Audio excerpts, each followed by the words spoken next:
Americans using TikTok are at risk of having their data harvested by the Chinese government for any number of concerns. China is setting up their own rules of the road. We've seen whistleblowers come out saying that CCP is involved. We've seen that Hong Kong protesters were caught up in dragnets because of TikTok data. The political side of the White House, who opened up a TikTok account for the White House literally a month ago on the Super Bowl.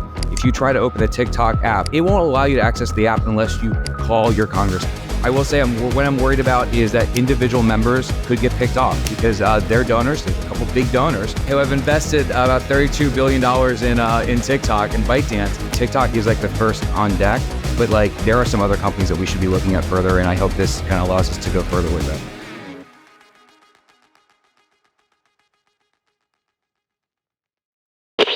What's up, guys? Welcome back to the pod. We have a packed one for you today, starting right up front with what the hell is going on with TikTok. Madness in Washington, D.C. Today, really, because we're recording Thursday. This is coming out Friday. So yesterday, madness in Washington, D.C., but really all week from the moment the news broke. The company, there's now a bill in play where the company may be forced to divest, so sell, from its China-based parent company, ByteDance. So to sort of talk about all of that, these first 20 minutes, I want to hit all the TikTok news. We brought in Nathan Leamer, so special guest today. Hi, Nathan. Nathan is the CEO of Fixed Gear Strategies, which is a boutique firm providing like comms and policy advice to clients in the telecom and infrastructure space. But before that, before he started his firm, he served as policy advisor to Ajit Pai of the FCC and worked on the Hill as a legislative aide to Representative Justin Amash. Basically, he's a swamp creature, which is why he's here today. A dispatch from the swamp. Let's get into it, man. TikTok. I just saw TikTok actually declaring it a ban, which I thought was funny. There's like sort of straight to propaganda mode. There's a lot, by the way, of interesting propaganda stuff to interesting propaganda threads, I think, to pull here. Everything from obviously the way that they're communicating to, I think, really the way they're lobbying and the people who are lobbying on their behalf. But before that, we do have to just get into, I think, the basics. High level, what is happening here? I know that there was a closed session, was it last week, that kind of seems to have triggered all of this. Can you tell us a little bit about that? And sort of what is in play right now, and then after the sort of general picture, what is in play, what today? Yeah, so this week has really been crazy. I had heard for several months that off and on there were conversations between Republicans and Democrats about what a TikTok legislation could look like. As you may know, this has been an ongoing debate over the past probably 5 or 6 years. President Trump tried to ban them through a method that got thrown out in court. There was the Restrict Act in the Senate a couple years ago that got some support, but never got a hearing, never got a markup. And there were a lot of kind of major flaws with the way that they were going about this. And so there are many ways to skin a cat in DC. And so this is the latest kind of version. But what's different about it is how it's tailored. The bill, which is called Protecting Americans from Foreign Adversary Controlled Applications Act, which is a terribly written name, basically is about calling on a divestiture of ByteDance, the Chinese owned company that actually operates TikTok. And it basically sets a date for a divestiture. And if they don't meet that criteria for divesting within a certain amount of time, then they would call on the app stores and cloud servicing entities to not provide services. And so what was fascinating about this is how it's tailored in a way that it applies to TikTok, but could also apply to other foreign adversarial owned companies that are doing this type of bad conduct and questionable conduct that we see TikTok doing. It's about the conduct. It's not about the content on the platform, which is something that some people have wanted to do, to go after the content, whether it's like, bull-haired people singing and dancing, or whether it's like kids on there or whatever it is. No, this is a separate conversation. It's about the conduct of the company. And as you said, last week, there was a really evidently classified hearing that really left some mouths agape, really concerning for a lot of people. And it really kickstarted this conversation into high gear on Capitol Hill. It has to be pretty crazy, whatever they discovered last week. I mean, obviously we have no idea, so maybe it's not even worth speculating, but I will just say that it's not as if we have no evidence of the espionage. There is endless reporting on this out of, everywhere from you have your right-wing outlets to your obviously sort of centrist left-wing outlets. You have the New York Times, like endlessly recording, point by point.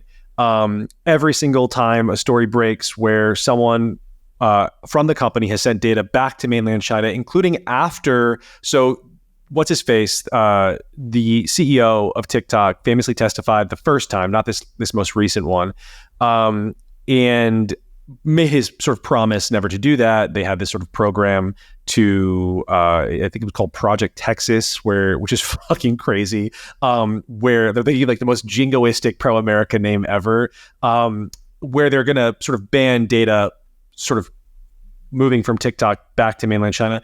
It has moved since, we know that, or at least there's been reporting about this. So it's like, what could it be? It has to be worse than that to have sort of sparked so much interest. But certainly now we're here. What actually has to happen for the divestiture to be forced? There's a vote today. Who is voting? There's not a vote today. They're discussing the vote today, and the vote will come in the next 2 weeks, right? Yeah, it's called a markup. So the Committee of Jurisdiction, which is the Energy and Commerce Committee in the House, actually has to mark this up. This is like step one to get to get a vote. You can't get a vote in the House floor unless you go through a committee.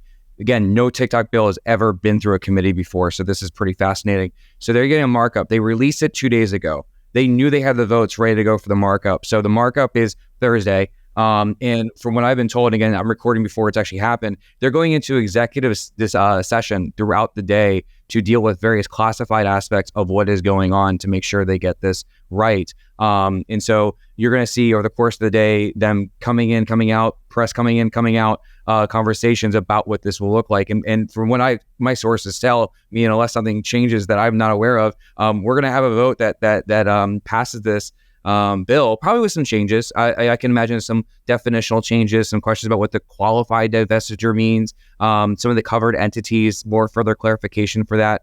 But in conversation with the House leadership, both the Majority Leader's office and the Speaker's office, they're working with their Democratic counterparts. They plan on, once this bill is passed in the markup, to bring it to the floor. Now, a question is timing.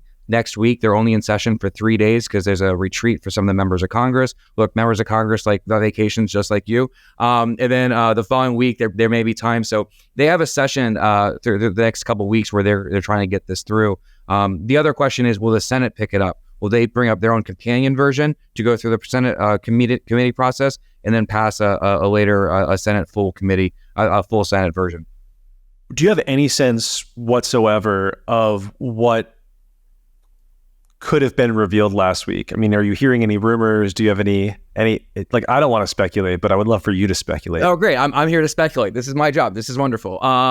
So I know that there are a number of DOJ investigations into the treatment of conduct and data flows and where that data is going, particularly because, as you remember, ByteDance is actually responsible for the national counterintelligence measures that China has. So they have to hand over any data they have. And so my hunch, again, totally guessing, is that there is something about the DOJ investigation that may have found that, yes, this data is in fact going to the CCP. We've seen whistleblowers come out saying that the CCP is involved. We've seen that Hong Kong protesters were caught up in dragnets because of TikTok data. So I think there is something in that orbit that they have now confirmed, or that they're able to show and demonstrate to members. And that has really just changed their opinion. I do want to kind of go back and double click on something you were just talking about, or you just mentioned, which was that if you are running a company in China, it is the law. You have to give data to the CCP. And this is something I think a lot of the pushback against any kind of TikTok legislation comes from a place of ignorance. And I don't mean this in an insulting way. I mean, literally, people are ignorant of what exists in China. So if you have this connection, they're like separate from the question of like, oh, do you have a family in China? Then you're sort of like de facto compromised, because that's a really scary place to be, and demands can be made of you or whatever. Table that. It's literally the law in China for ByteDance to hand over any information they want. Now, there's a question of whether or not TikTok is sending things over, but we know they are. That's definitely happening. So you're already we are Americans using TikTok are at risk of having their data harvested by the Chinese government for any number of concerns. Then there is a separate question that I find compelling. And it's not the one that I feel like most maybe sort of, you often see what you also alluded to earlier. You see a lot of more right of center talking heads talking about the propaganda drive or whatever, the propaganda element of TikTok. Here it's a giant question mark, honestly. I have no idea how the algorithm works. I have no idea what the link is between China and TikTok. Like, I kind of think it's just about as left-wing as most crazy young people are left-wing. And I kind of think the craziest left-wing stuff on that app is being amplified in the way that other crazy shit on other apps is being amplified algorithmically, which is just like crazy things get attention on the app. Don't know, maybe not, don't care. The thing that I care about more than, I think honestly more than even the spying, is just the trade disparity here. The idea that every single social media company, American social media company, is banned in China.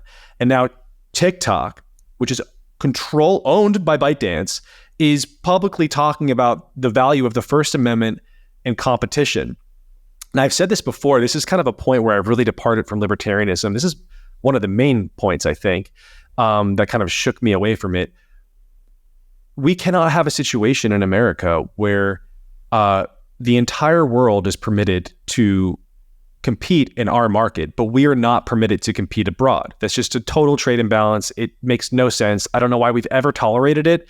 And then it's like especially stupid when we know that a hostile foreign government is using the tool to spy on Americans. So I don't know. Maybe this is like a lot of opinion I just spewed out. So if anyone would like to push back or say, no, we need TikTok to be here, I would love to hear from you. I wouldn't say that, but I would agree with you. And I would also say that this applies equally to the law in Florida banning property ownership by non-permanent resident Chinese nationals.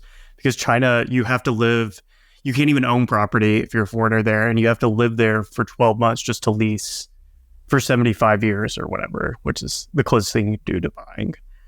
And right, you can't rent it out.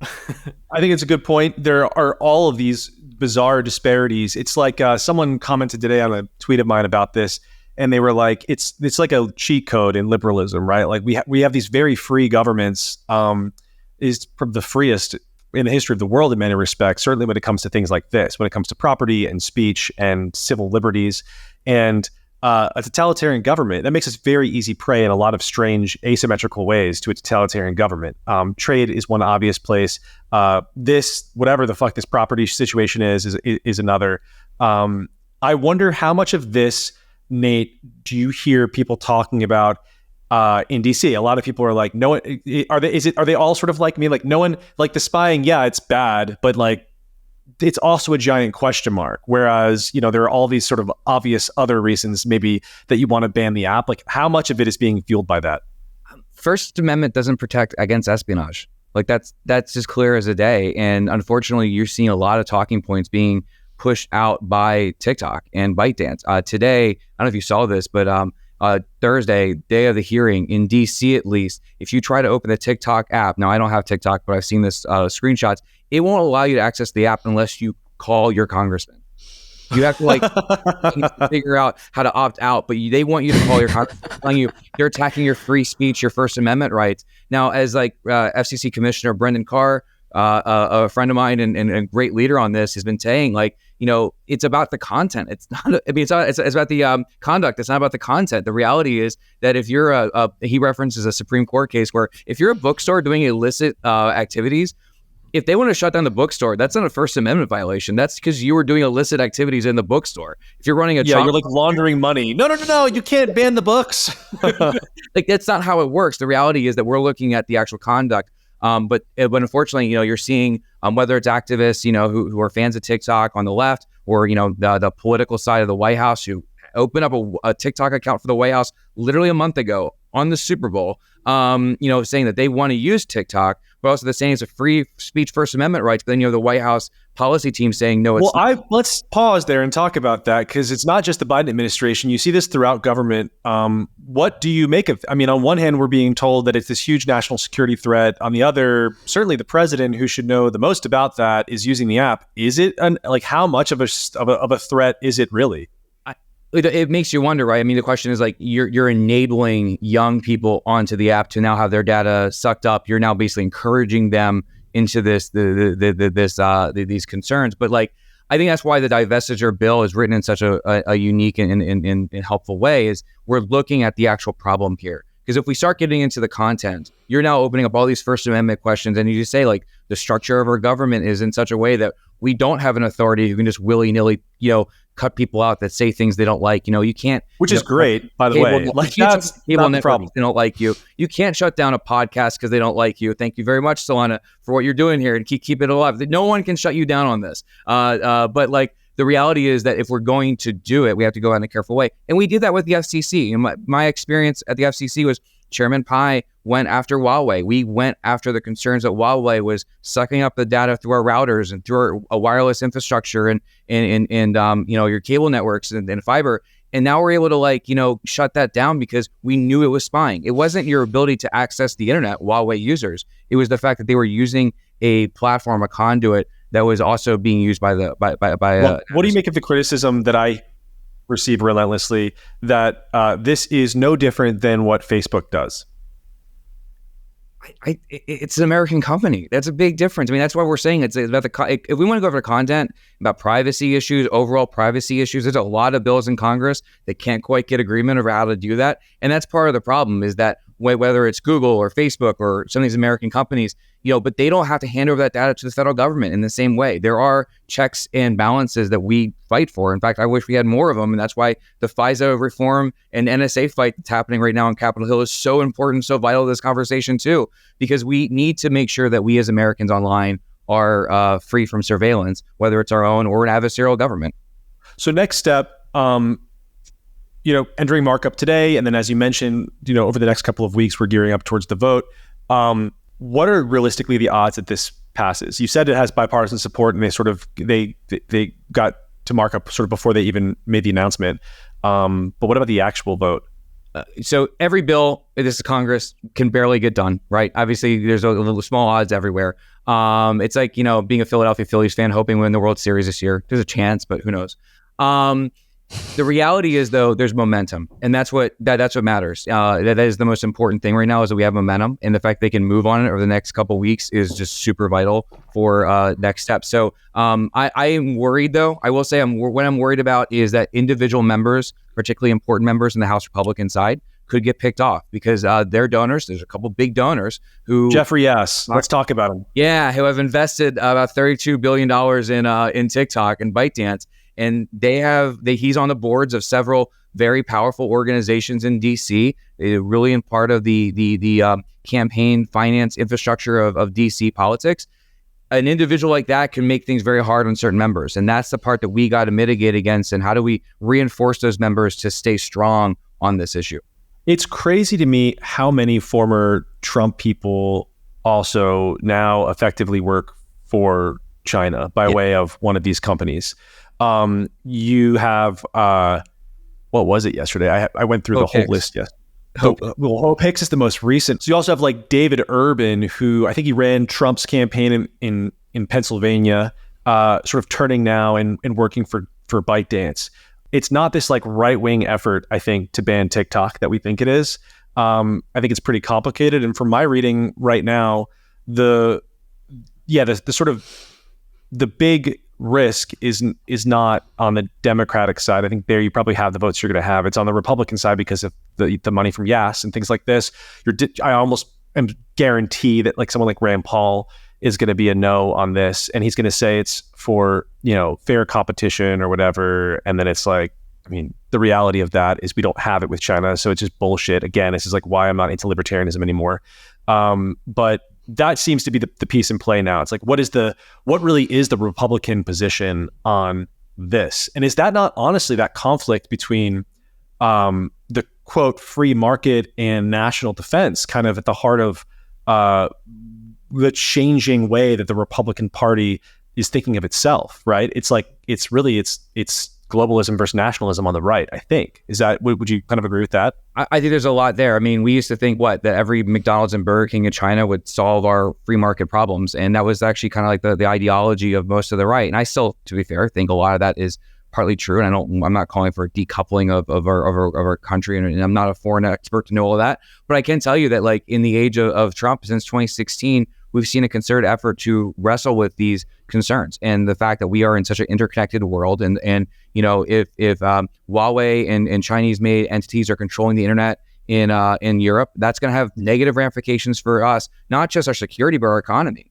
Look, like the big fight in LEO space, the future of lower Earth orbit satellites, is the fact that China is setting up their own rules of the road to make it hard for Project Kuiper or Starlink or these other American-made companies to compete. So it's not just security; it's also about like our own economic freedom, which you mentioned earlier. And that changed because of Trump and because of kind of the rise of this, might call it populism, maybe a resetting, recalibrating of free market ideas, has I think actually allowed us to become more stronger and focus on these really concerns.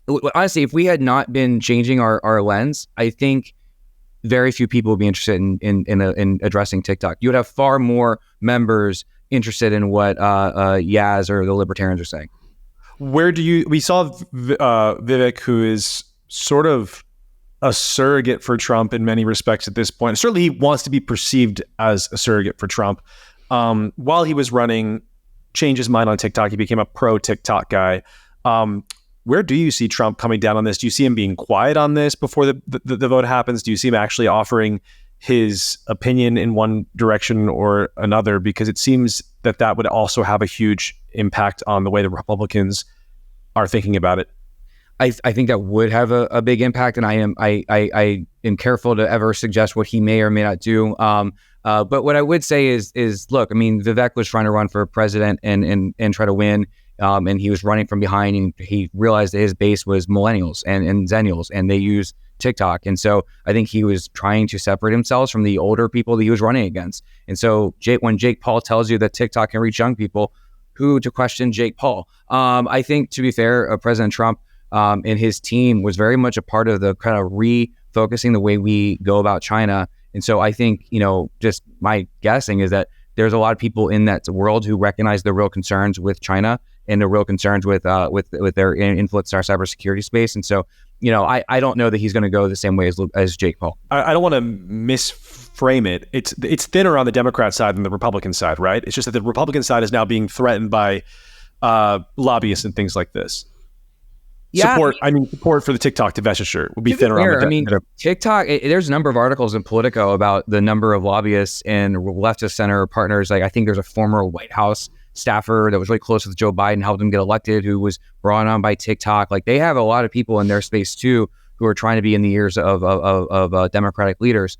So like it is a full court press from them as well. But Representative Jamal Bowman was the biggest TikTok advocate last year, and he's the same guy who tried to break out of the house and set off the fire alarm. Fire alarm. I'm not so sure how effective he is right now at bringing on his team with him. So I think you're right. They do have an uphill battle, but it does speak to this fact that there's forces on both the left and the right that are advocating for and against this issue. And look, that's actually a good place to be frank. This isn't a right-wing effort. This isn't some Biden pipe dream. This is something that I think rational, level-headed people are looking at doing. And honestly, I'll be honest, like some of the libertarians that I know in DC who are generally the most vocally opposed to anything like this were actually kind of muted yesterday. They're like, this is kind of a cleverly written bill. This is kind of like an interesting idea. I have quibble with this and that, maybe bill of attainder questions, but like they weren't in the same, like, this is a terrible non-starter as they were several months ago. Also, the TikTok's largest trade association that they're a member of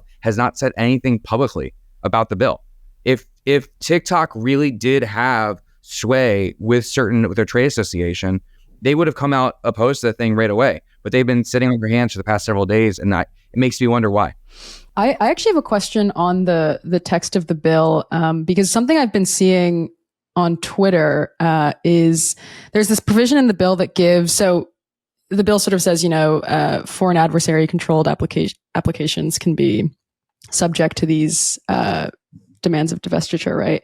But it also has a provision saying that if the president determines that an application poses a significant threat to national security, he or she can issue a public statement, a public notice, it says, and then submit it to Congress, and then potentially force the application into a divestiture or ban it or something like that. And I've been seeing sort of murmurings on Twitter about how this might be used to, I don't know, weaponize criticism of applications. Yeah, exactly. And so I'm curious what you think about that, and if that's a substantive critique. Well, let me just say, like, the fact is we have a separation of powers, and there's need for transparency and accountability, both from the Congress to the White House and the White House vice versa.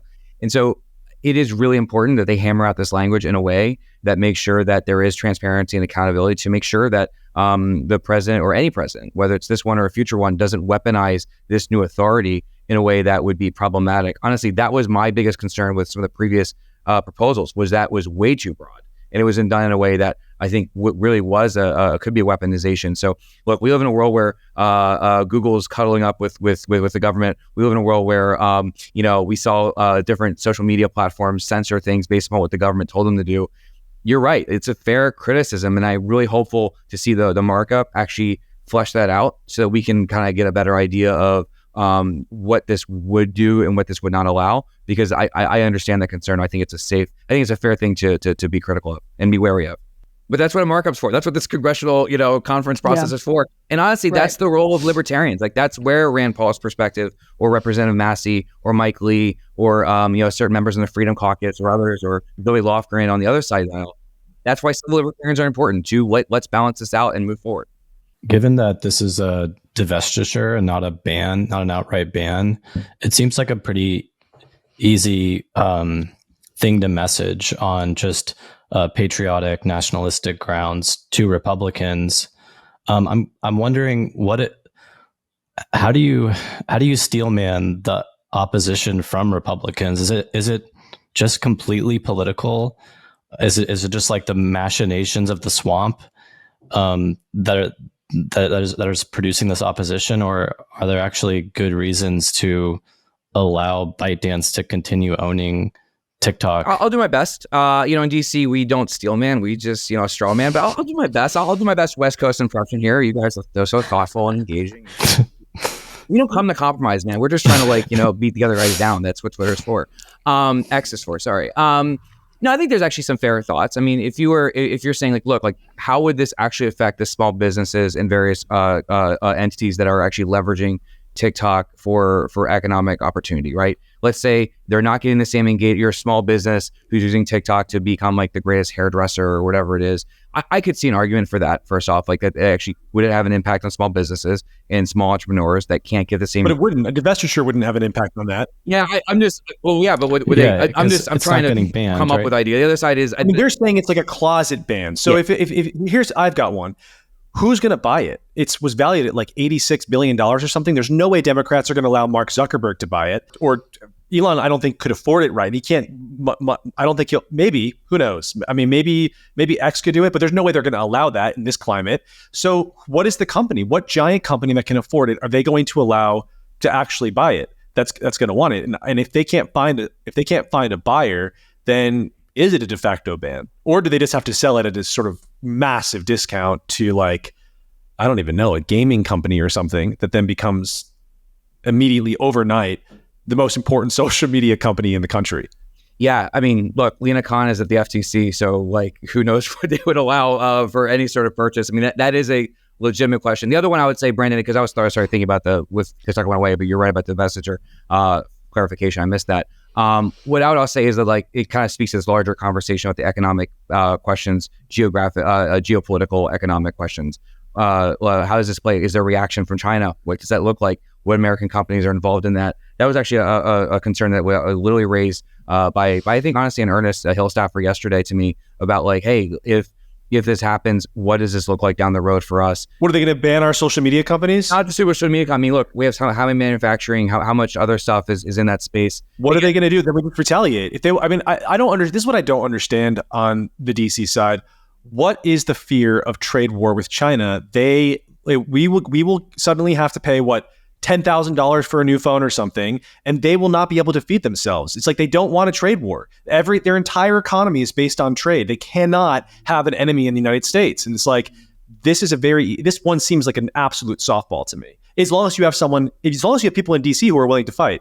Solana, I had to say, I literally heard this person say that, and I sat quietly, and I thought the same thing you said. But hey, I got to play the game, and I'm glad that you made the point. I see that. I absolutely get that point. That is the one perspective that I think some people here would quibble with. And again, that's my best effort to be a steel man for their side. Not that I would take that position myself. Yeah. How do you think that would this bill affect other Chinese apps like Temu, like sort of e-commerce from China, which is really big?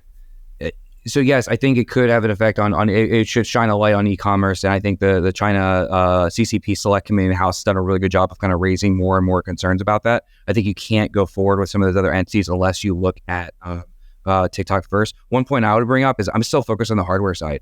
I mean, I'm really concerned about apps like not apps, but like hardware like TP-Link, which is a Wi-Fi router that has some major concerns with how it can be used back in China. Information go back to China. Let's look at some of the other telecom side of this as well, not to mention the e-commerce. So I think to your point, TikTok is like the first on deck, but like there are some other companies that we should be looking at further. And I hope this kind of allows us to go further with that. Great. Thanks, man. It was great talking to you. And I don't know, we're going to follow the news and hopefully bring you back on in a couple of weeks with an answer in one way or the other. So you're going to love this. I am literally above TikTok's office right now. My office is literally above TikTok. They have DC offices on the 3rd and 4th floor. I'm on the 7th. Are people like running around frantically? Oh, they're crazy. Actually, can I tell you a great story? I was in an elevator with a couple of them complaining about the last hearing and like what was being said and what members were saying. And, Tom Cotton said yada, yada, and whatever. But I am hosting, just so you know, you're invited. Like when we win this, there's a bar right next door called Last Call. I'm hosting a Winnie the Pooh themed happy hour. You're more than welcome. We'd love to have you. Yeah, I mean, what is it, like 2 weeks from now? We'll know for sure. Well, the Senate, they take time. But, if we get a House pass, we'll go from there and let's see what happens. All right, man. Well, I'll see you there. Have a good one. Take care. I mean, we had a lot. I want to move on to Google in a minute, but what do you guys think about TikTok? Any other thoughts that kind of weren't shared? Or I think that if it is banned, like somebody can just make a clone, I mean, how difficult can it be? Can they though? I think, you think it should be like that.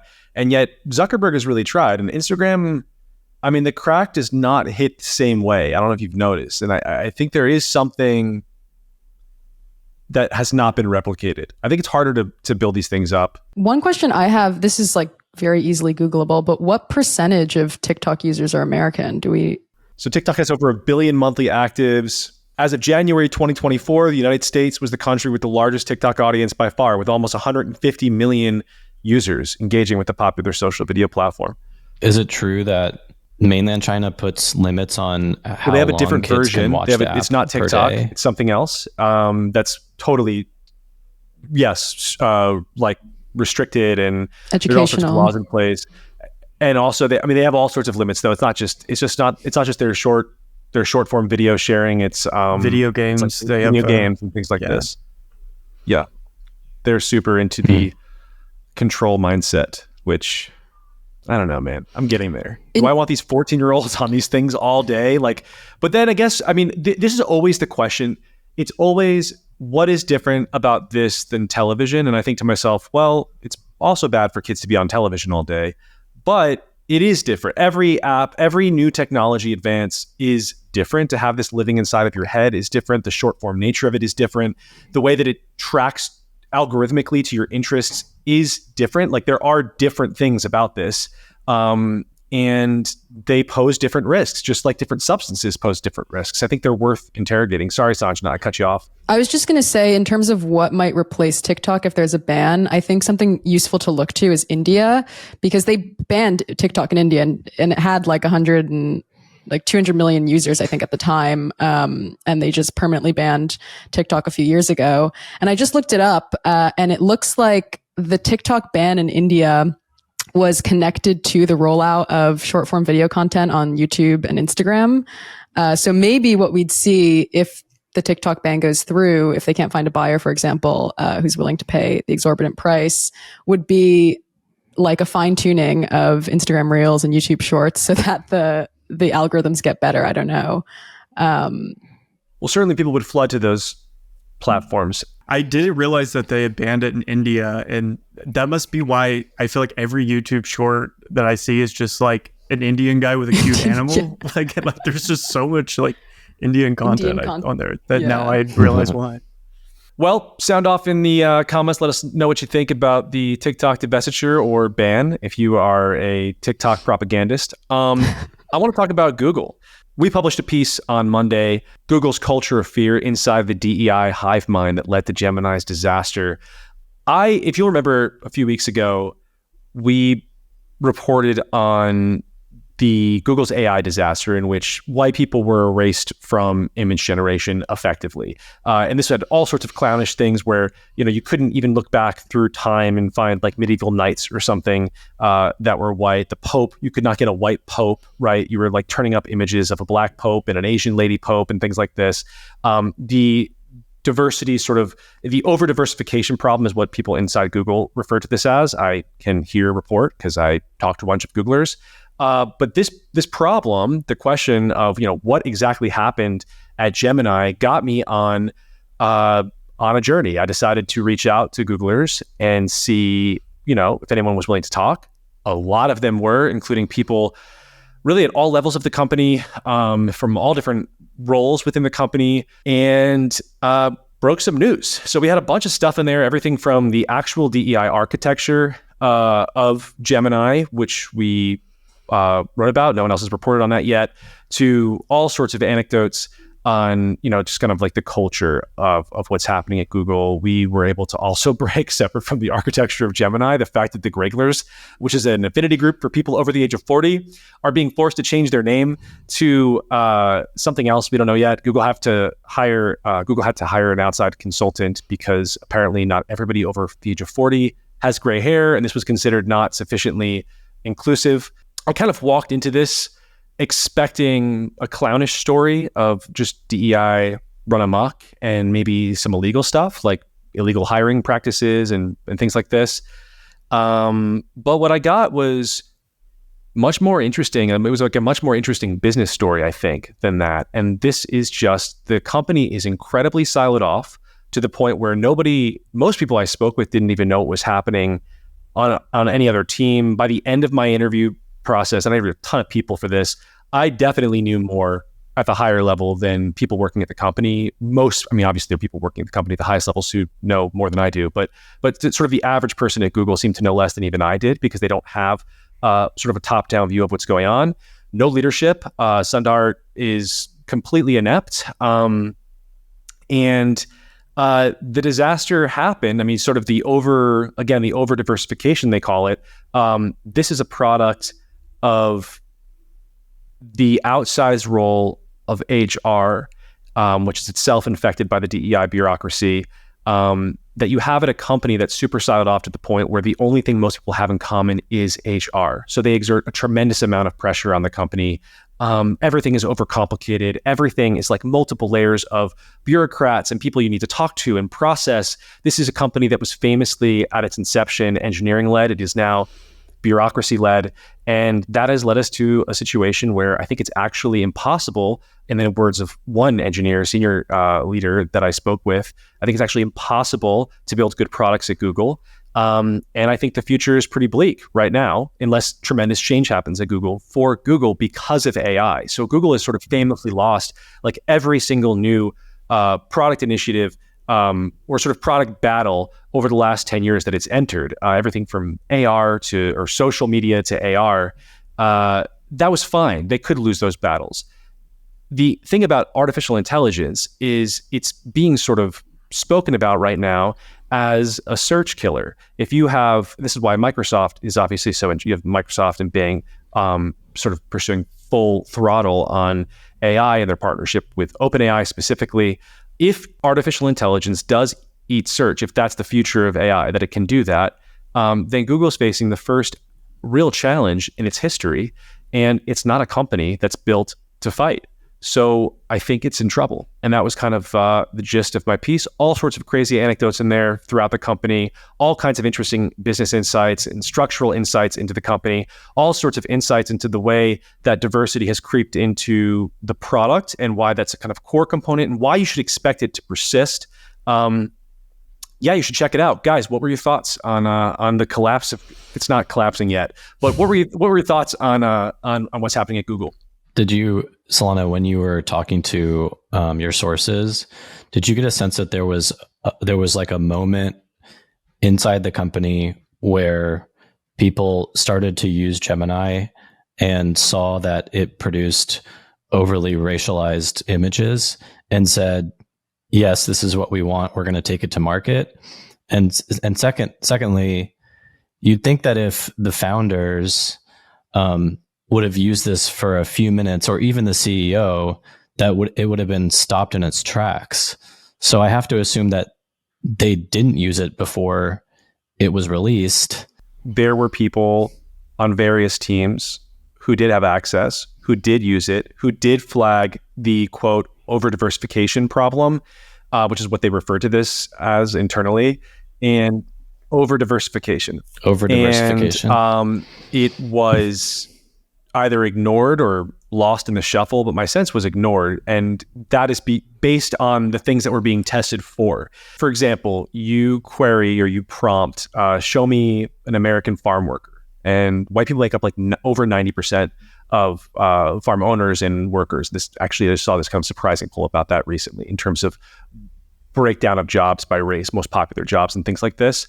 Or Brandon, you earlier made a suggestion of sort of royalty. British royalty is a really easy one. You show me the British royalty, and so obviously the machine is trained on images that it scrapes from human history, and what it's spitting out is the truth. It shows you a picture of a white person.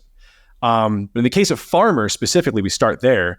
That is seen also internally. The word that's used is we want aspirational answers. So if most people doing this job, whether it's an engineer or let's say, again, a farmer or something like this, are not Black, that's a problem because there should be a lot of diversity on and every single job that exists.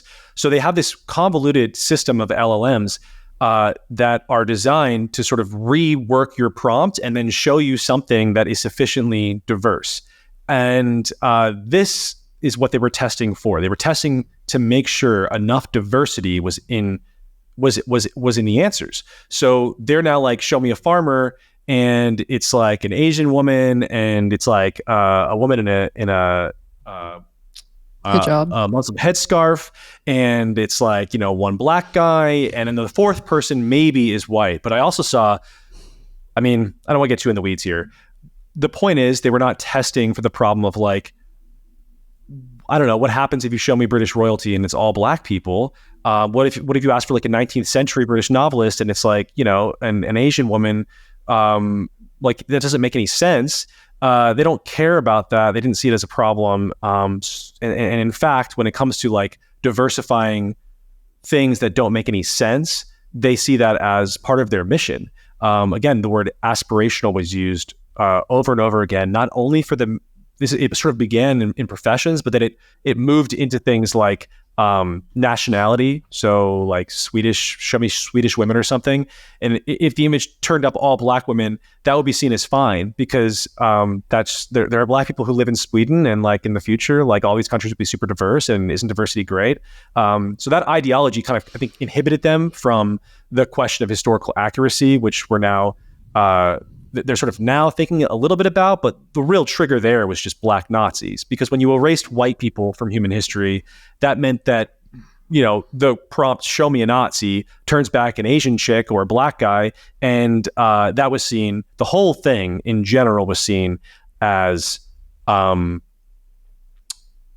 racist against people of color. And that internally is the story that's completely been adopted. It was a story that was propagated began in the tech press. The smaller outlets led to the New York Times piece, which framed the whole story for them. And that's the kind of path they're pursuing now.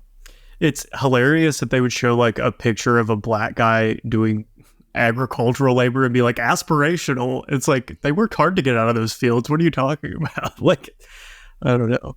Yeah, you see this again. This is across every job. This is it's a really interesting insight into, again, I think the problems at Google are much bigger than the DEI stuff. I think the DEI stuff only happens because of these huge, enormous systemic business problems of the companies facing. These are leadership problems. These are like structural management problems. It's hard for people to collaborate across teams. It's hard for people to see across teams. It's hard for people to really know what they're all working on. Like, what is Google doing? What is the thing that Google is doing? I know what they make their money off of. It's a search monopoly that's now, it seems like, increasingly by the day threatened. But like, what is the average person working on? What's a small thing they're doing that's part of the bigger whole? There's no sense of that. And so you do get this creep from people who are very good at navigating bureaucracy and happen to really care about this shit. They happen to really, really care about DEI. And so the most important search tool, it's not a search, AI is not strictly a search tool. I think it can be used for search, but it's obviously important to Google for this reason. And so that creep is how you compromise what should be the most important product, that people are working on at the company. Yeah, I think it's not to keep shitting on libertarianism, but I do think this is a good example of maybe why some of those theories don't work, because the bureaucracy that you described in your piece about Google, I mean, that's way crazier and worse than like anything that's happening in, I don't know, like the post office or some other like, just normal government agency that does a thing. I'm not prepared to say that that's accurate because I haven't investigated the post office. I'm sure they're getting up to all sorts. Didn't you write a piece about the crazy fucking Kwanzaa stamps and shit like this at the post office? Well, yeah, but the mail still comes. The Chinese stamp I think there's plenty of shit going on in the government. We report on crazy government shit all the time. In fact, like, we have cities that are not. At the end of the day, Google search still functions. You can still go to the search bar and get amazing results, and like, the city police in San Francisco do not. So I think it's like there's a lot of bad everywhere. Fair. I think all of that is just to say that like once companies get to a certain size, they do start to resemble sort of like the least generous descriptions of government bureaucracy. Yes. I think that's a really good point. And one of the pushback, I wouldn't say it was pushback, but a lot of people would say things like, this is just all giant companies. I think that not all giant companies are the same, but this problem does persist to some degree in many different giant companies, the siloed nature of it and the lack of leadership, especially once you lose like a founder, it no longer becomes a founder-led company. I think there probably are really interesting versions of stuff like this everywhere from Amazon to Apple. And those are two companies I would love to write more about. So if you guys listening work at either of those companies, please hit me up. I want to know everything that you have to tell me about what's going on there. I think there are a lot of important stories to tell right now in tech. And this DEI thing, it's so interesting because it's the nature of it blinded the tech press from pursuing it. Like, the fact of the matter is Google produced a product that erased white people. And because of that, because it was so obviously contra their narrative, which is that AI was going to be racist against black people, they were blinded to the bigger story, which was the ongoing disaster at Google. And that's like this important business story that they missed, and sort of, I think, continue to miss. We'll see if they catch on. I've had a couple of people reach out and asked to collaborate and wanted to share. So I was like, please get the fuck out of here. But I think that there's a version of this across the board. I think the DEI stuff is just like an interesting signal. I think you have to follow it to the real problems facing the company, which tend to be, again, business problems. And if these things are serving us in ways that are actually really vital, that becomes interesting to me. Like, at what point does this kind of stuff compromise, I don't know, privacy protections at Apple or at Amazon or something like this? Like, I don't know. There are questions, but I do think there are probably problems facing all of these companies that are worth pursuing, that affect all of us, and importantly, the people working at those companies. I would love to know the story of what's happening inside Google right now in reaction to our story and the chatter around it. I think that'd be a great follow-up story for us if we can get sources on that. But Mike, just after the story dropped, do you know anything about how it's been received inside Google? I've only seen a few things. I've seen people on Blind talking about it, and they were like, correct, this is all basically true. I've seen people quibble on different parts, like, oh, it's not this bad on this part or whatever. But like in general, when it comes to the big structural things, the leadership thing, the failure of Sundar, the persistent sort of decade-long failure of Sundar, the fact that you can't ship products there, the fact that AI was massively embarrassing to the entire company, the sort of disaster of that. It seems from what I've seen, which is limited, that yes, people who've seen the piece tend to be like, this is basically the truth. Obviously, I write with my bias on my sleeve, and so that's going to turn some people off internally who just really love the DEI stuff, which I consider to be like an abhorrent racist stain on American history. But if you can get past that, then I think it's hard to disagree with the portrait that I painted, because it's just the truth. It's what people there all think, and in fact, you see it to a certain extent. They have an internal meme chat where at the highest level, separate from all of these like real detailed things on AI or DI or whatever else, Sundar is seen as an impotent leader. He's relentlessly mocked. In fact, they tried to take away upvotes on the meme channel at Google directly following the Gemini disaster. And while they didn't say this, internal sentiment was like, they're doing this because we're coming for Sundar too aggressively. All the upvotes, all of the most popular memes were criticizing Sundar's performance as CEO. And then, as if to like underscore the impotence of Sundar, they relented. They gave back the upvotes once they got this sort of criticism. So it's just like, there's no leader there at all. And part of this is the weird dance between you have the Google founders, Larry Page and Sergey Brin, you have the board, and you have Sundar. There's a confusion generally about sort of who is actually in control. The founders technically have like absolute voting power. They can do whatever they want, but it's kind of like British royalty, where if they dissolved parliament, that would be really bad in some way. And so they don't get involved. And so the board doesn't want to push back sufficiently, and Sundar doesn't want to piss anybody off. And so they all just do nothing. But at this point, you kind of have to do something. I think doing nothing actually made sense for Google for a long time. They had a runaway search monopoly. They were just printing money. Right now, they have 120 billion-ish. We'll have to fact check that and throw the number up on the screen. In cash, they're just sitting on. They're printing like 80 billion in net revenue a year. All of this, it's like it's the advertising search monopoly, and it's like, who cares about anything else when the times are that good? We've never seen. I don't know that we've ever seen a monopoly this easy in history, this easy and massive in history, and now that's threatened. And so again, for the first time ever, they have to do something. And maybe, we'll see if AI is the search eater that it purports to be. If it's not, joke's going to be on us, and Google will be a monopoly for Google decades stock to come. is down 8% over the last month, where S&P in total is up 3.24% over the last month. So yeah, immediately following Gemini, we saw this. Once the Gemini disaster broke, they shed. I put it in the piece. It was in the tens of billions. I think it was like 30 billion to 70 billion range in terms of a hit to the market cap. But this is a $1.7 trillion company, so not as significant as it could be. River, I want you to round it out this week. I would love to know about Allyship in the Outdoors, featuring a little old company called the North Face.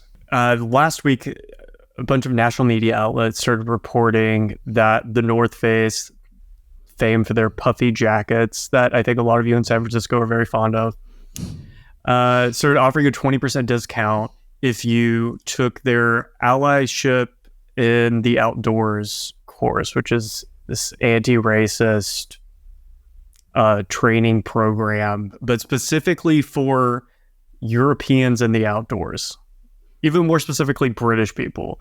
And you could get 20% off, but only if you were in Europe. So I took this, and I learned there's some bad stuff going over there. They don't even tell people of color about the outdoors. They're not even aware of the outdoors.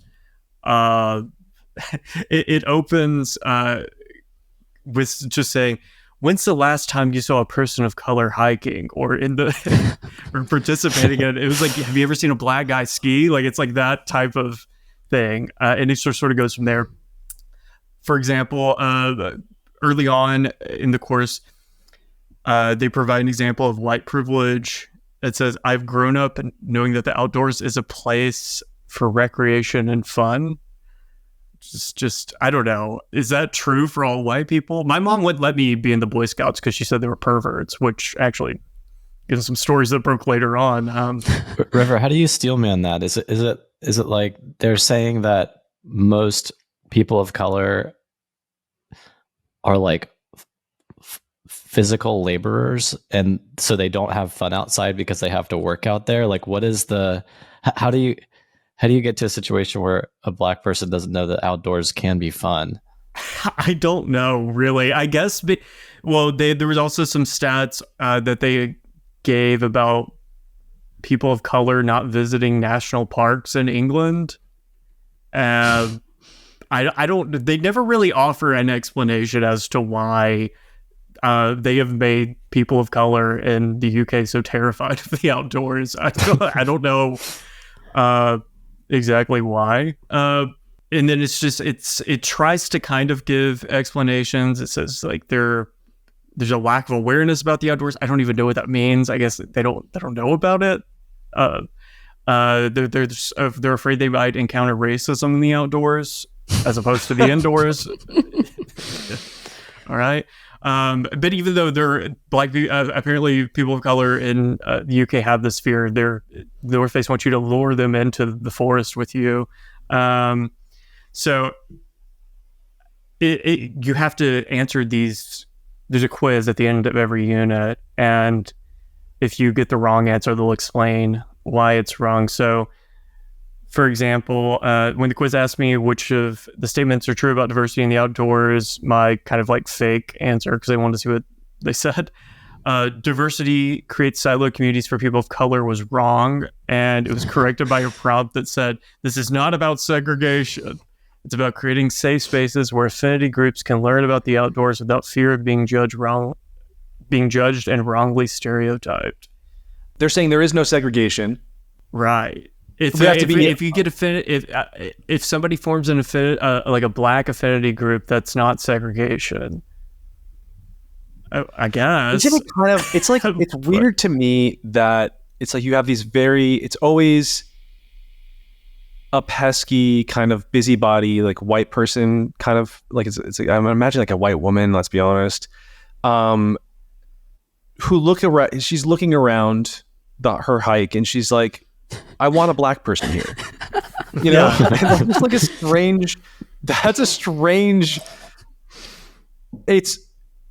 it's like a strange imposition on the whole world. It's a strange betrayal of your sense of importance. The fact that you can just deign that, like, I would feel better in the presence of a few black people, like polite black people who can affirm my belief that I'm a good person. And like, I'm going to pluck them out of wherever they are and force them into the woods.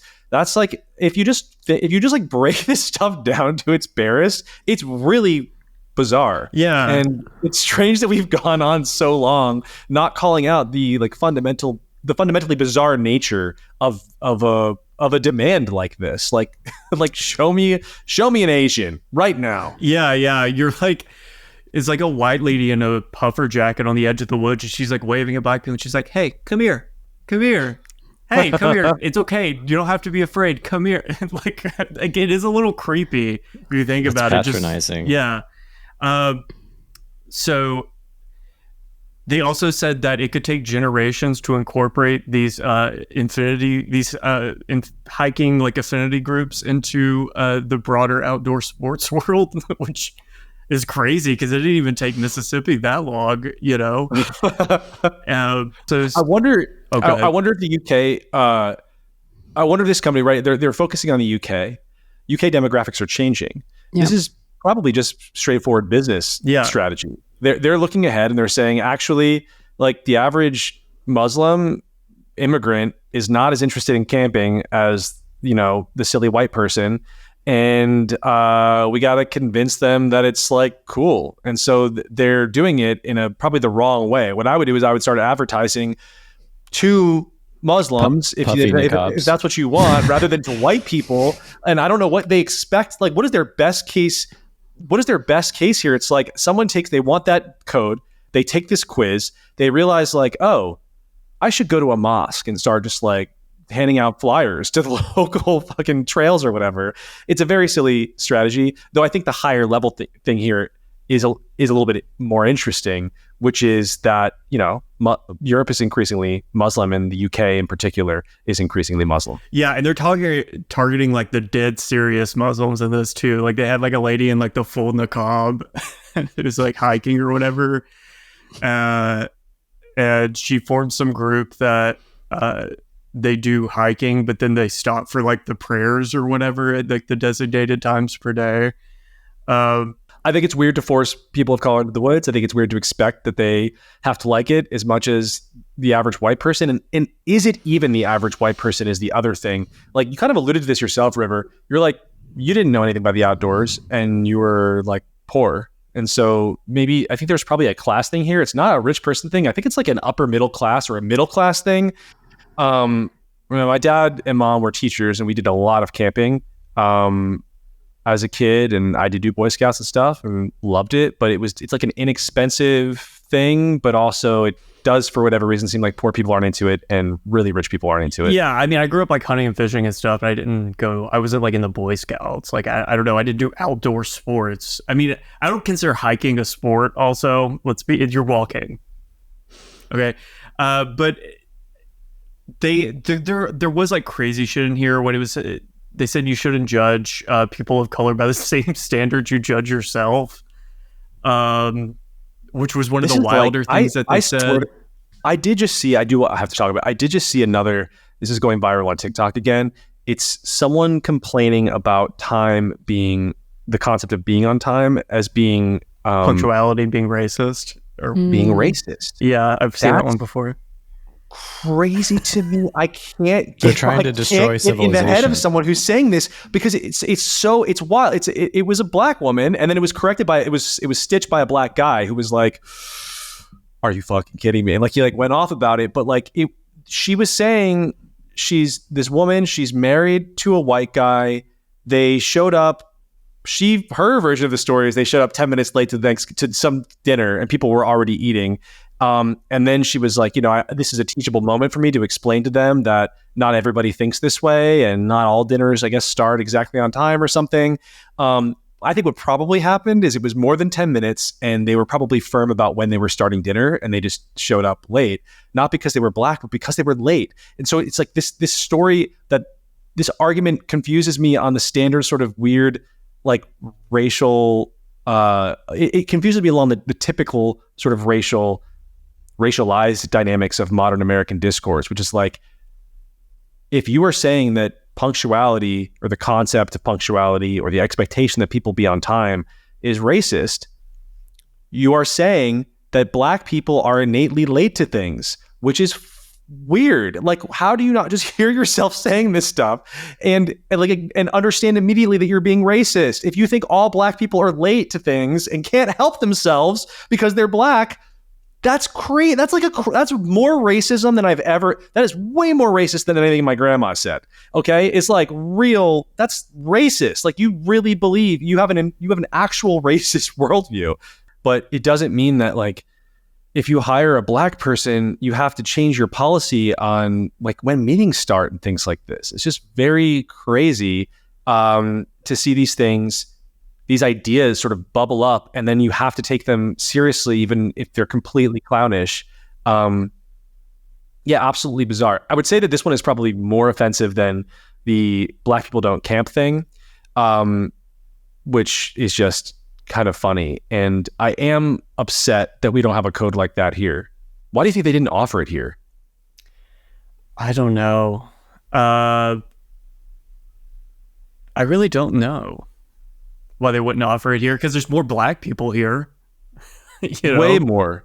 And they actually tried, and they're like, And they actually, Black Americans are never going to go hiking. We've done everything that we can. Maybe we don't know. They've been at this for years. yeah, and black people have been here for long. Like most of the black people in England, like they're like immigrants. Like they chose to come there, you know. When I really don't think they're talking about black. I really do believe it's Muslims. It's, I mean, if there are they also chose to come there. Black British people are talking to, it's black Muslims, and it's like recent black Muslims, and it's Arab Muslims and things like that. That's Turkish also, I think. Pakistani, Polish. They're not black or Muslim, but they don't want Polish people in the woods. They made that clear in the quiz. Yeah, They're like, not here. yeah. Back you go. What were you saying, Sanji? Sanjana, do you have something? Oh yeah, I was just gonna say. I mean, I've spent a little bit of time in the British countryside, and I feel like there is a genre of white British woman who maybe grows up in a sort of rural area and then goes to study in a metropolitan university where cities. I mean, London is majority non-white Britain, and it's been that way for years now.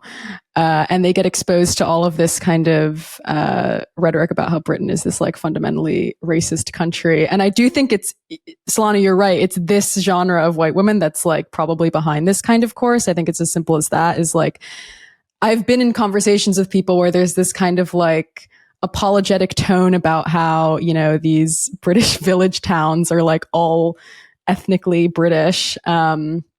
And, you know, you don't see people of color everywhere in the streets and stuff like that. And so I think this is kind of a very on the nose response to that, is my read. And that doesn't exactly translate to the US, is my opinion, because we don't have the exact same sort of demographic breakdown between rural areas and cities the way they do. Yeah, I mean, like I grew up in the South, like I've seen black people go fishing, you know, it's like not a crazy thing to see. But yeah, maybe that's why they didn't do it. Well, yeah, I think that it is true though. But the idea of going, like, you're going to go camping, like who's going camping in America? Yeah. I do think there's probably some weird, it's like, I think it is a certain class. I think it is a certain, it probably does break down along race. It seems like there are just interests that are different. I mean, we have this idea that there should be this exact, you know, racial and gender breakdown across the board of people who are interested in the same stuff. But it just doesn't present that way. And I don't think it has anything to do with systemic issues. I think, who knows? I don't know. The answer to the reason there aren't a lot of black people camping, beyond my pay grade. We'll catch you here, guys, next week. Thanks for joining us. Spread the word, Pirate Wires, rate, review, comment, and thank you for joining us once again in our 4 p.m. live chat. Later.